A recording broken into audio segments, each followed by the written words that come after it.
Well, okay, let's talk about a brand or, well, I don't even know. Are they a Phenomenon, I brand? guess. A phenomenon. I A reckon. phenomenon that hasn't really needed a rebrand. No. Or, and in some ways, hasn't needed a rebranding, but has done things to keep relevant, but still have that nostalgia aspect. And I think that's Pokemon. Pokemon, gotta catch them all. Was Pokemon a big part of your life, Mads? Oh, yes, it was. Me It too. currently still is, actually. Yeah, nice. I rewatched the Pokemon Indigo series. No way. Yes. Wait, so you're a bit of a Pokemonster then? Not, okay, whoa. I'm not a big Pokemon, like, fiend. Okay. I enjoy cartoons.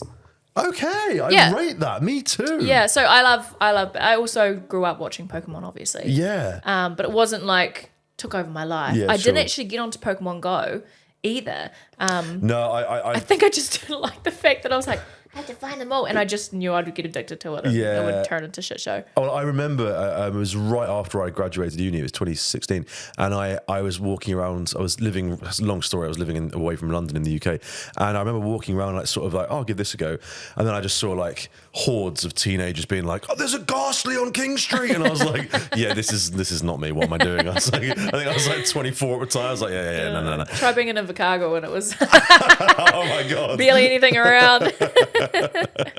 No, I agree. I think Pokemon's been around for God. How long has Pokemon been around for? Well, definitely. Do you know what? Actually, this is so sad, right? This is so sad. But basically, a lot of my family are from the US. All my mum's side family live in New York. Yep. And when I would have been, gosh, we're talking late 90s, right? So 1999, 2000, like 6 or 7 I was. My auntie from the US came over, right, and just to stay with us for like a week.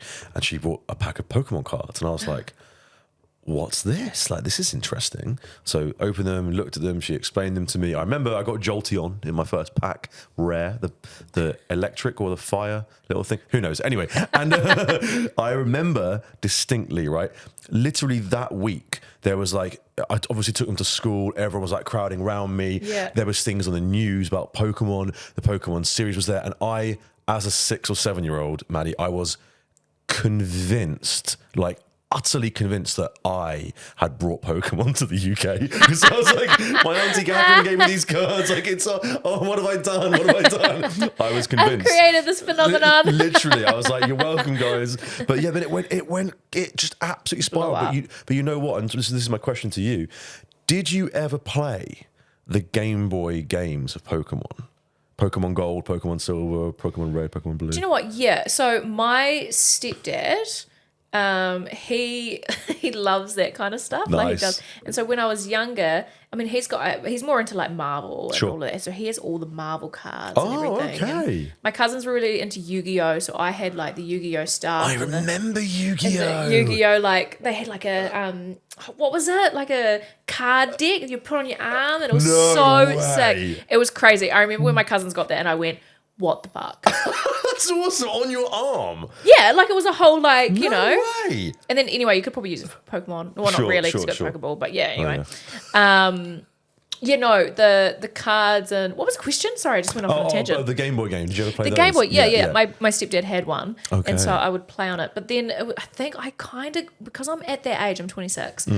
I kind of had a TV. I had a TV in my room. I've always had a TV in my room because I grew up pretty much as an only child in my childhood. Sure. So my parents didn't really know what to do with me. So I had a football and Amazing. a PlayStation 2. That was my life.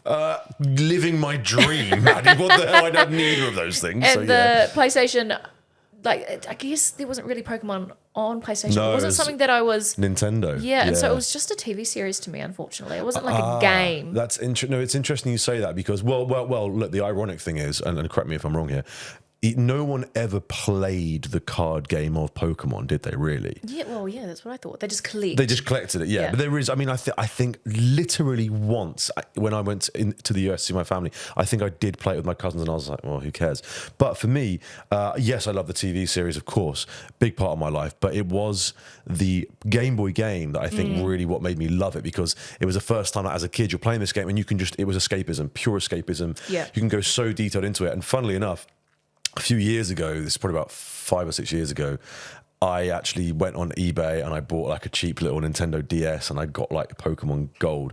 But I think it was a fake version because I basically I defeated all the gym members, and before it goes on to like the next big world, the game just crapped out and then just like didn't, just completely corrupted and didn't work. So and sorry. I was really bitter for like quite a while. I'm only now, just about ready to get back into Pokemon. But yeah, what an amazing thing it was. They've just, I mean, what astounds me with Pokemon is that there are still people of the age when we got into it that are still getting into it now.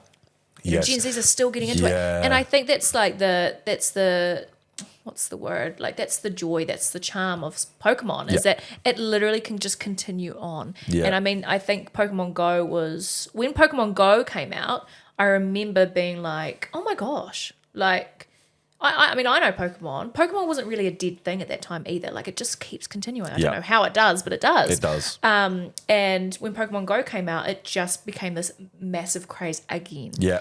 And I think that's lovely. I think it's cool that we can have a brand that can continue on through different generations and childhoods. Like, you know, how we said with Barbie, that's that nostalgia aspect. But it's cool when people can create brand or characters or a world that can transcend all these different life changes and generations, because it's like that's so hard to keep up. Beautifully put, Mads. I totally agree. And I think one thing I really want to pick up on is what you said is the word world there. Because to me, that's key. It's like, it's almost like you're living a second life. And I think that's the appeal of it for so many people. Like, you know, you're watching the TV series, you're seeing them like catch these Pokemon, train for like the big league thing, whatever it's called.